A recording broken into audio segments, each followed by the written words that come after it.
It was a quiet morning in the small town of Willow Creek when Emily received the letter.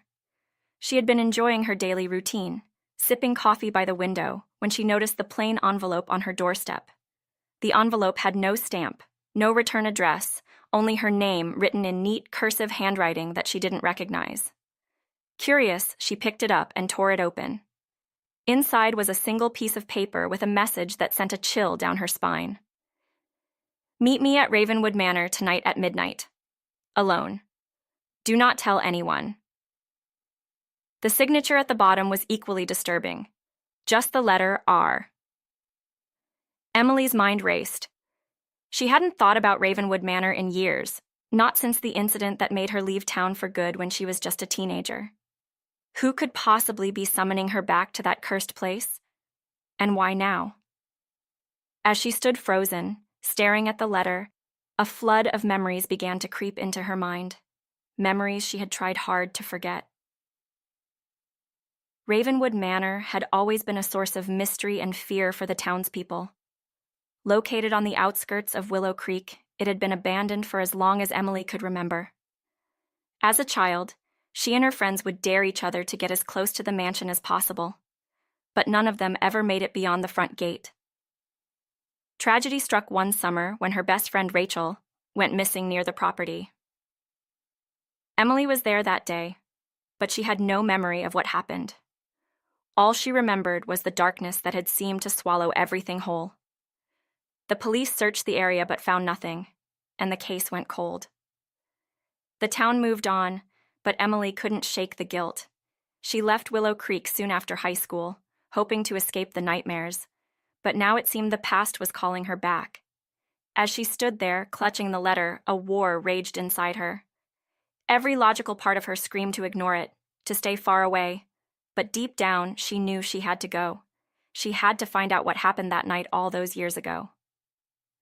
That evening, Emily found herself driving toward Ravenwood Manor, her heart pounding in her chest. The road leading to the mansion was as desolate as she remembered, winding through thick woods that seemed to close in around her the closer she got.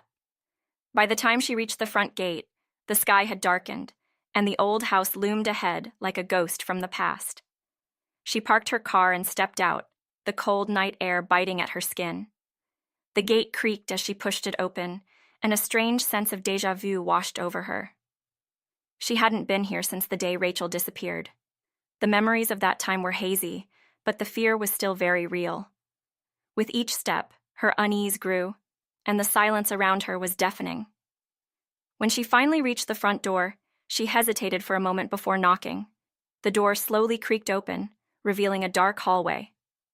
The interior was exactly as she remembered, old, decayed, and covered in dust, as if time had stopped the moment she left. Emily stepped inside, her footsteps echoing through the empty mansion. The air was thick with the scent of damp wood and decay, and every shadow seemed to twist and move in the dim light. She pulled out her phone to check the time, 11:45 p.m. She was early, but she didn't mind.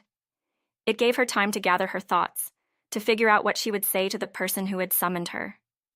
As she made her way deeper into the house, the memories of that day with Rachel began to surface. They had been exploring, laughing, and joking around when someone, had caught their attention. Emily couldn't remember what had happened next, but she knew it was something terrible. Just as she reached the old living room, she heard a soft noise behind her. She froze, her heart skipping a beat. Slowly, she turned around, but there was nothing there. Or so she thought.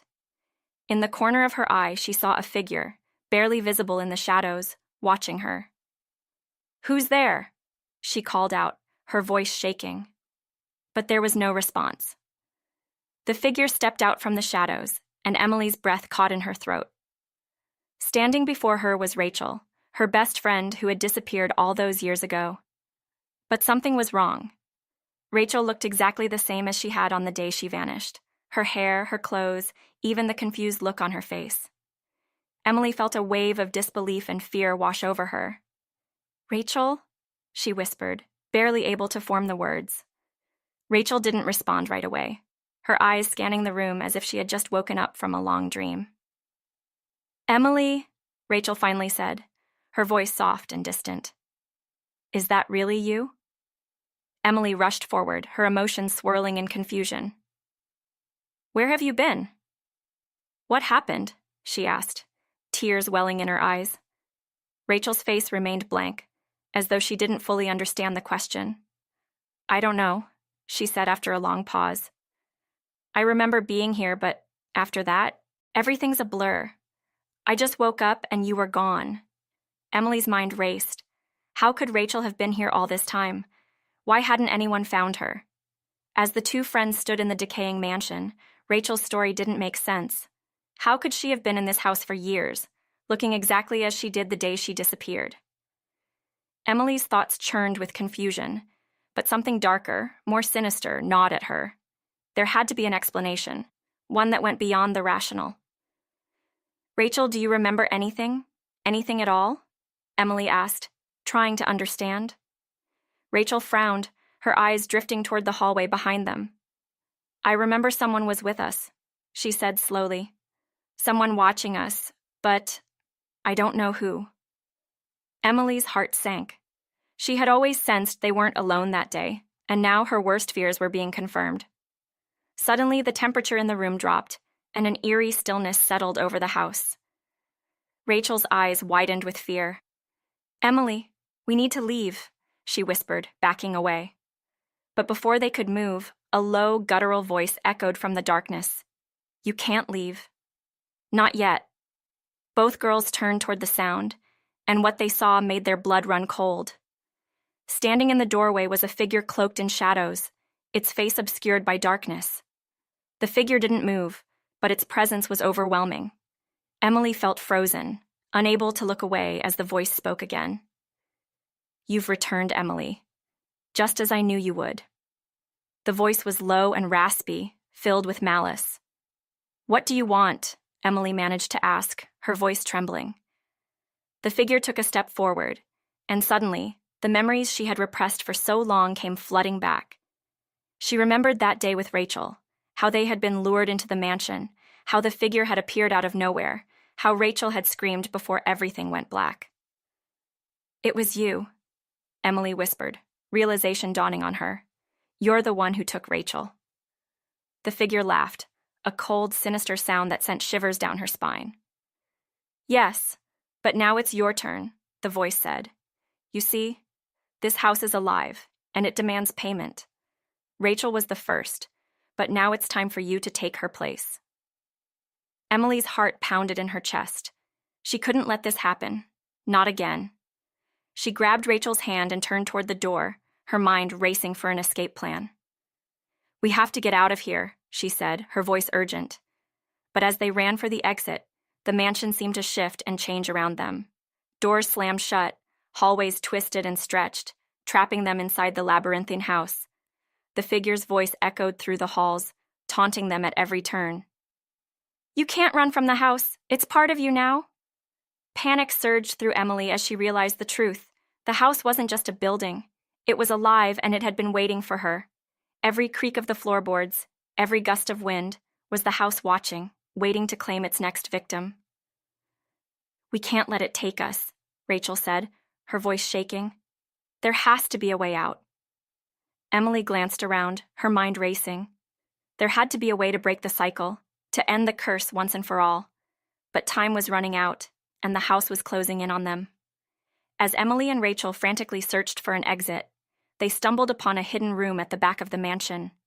Inside, they found a series of old journals, covered in dust and decay.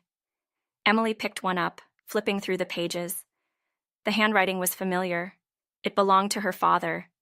He had been obsessed with Ravenwood Manor before his mysterious death, but she had never understood why.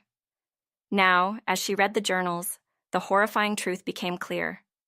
Her father had been part of a secret group that had tried to harness the power of the house. They believed it could grant immortality, but at a terrible cost. The house required a soul, one life in exchange for eternal youth. Emily felt sick as she realized what her father had done. He had sacrificed Rachel to the house, and now it was coming for her. We have to destroy the house, she said, her voice filled with determination. It's the only way to end this. With the weight of her father's betrayal bearing down on her, Emily knew what she had to do. The house fed on fear and despair, but if they could destroy its source, they might have a chance at escaping. She and Rachel gathered what little courage they had left and made their way to the heart of the mansion, the basement, where the rituals had taken place. The air grew colder as they descended the stairs, and the walls seemed to pulse with a dark energy. In the center of the room, they found an altar covered in strange symbols, the same ones her father had written about in his journals. "This is it," Emily whispered. "This is where it all started."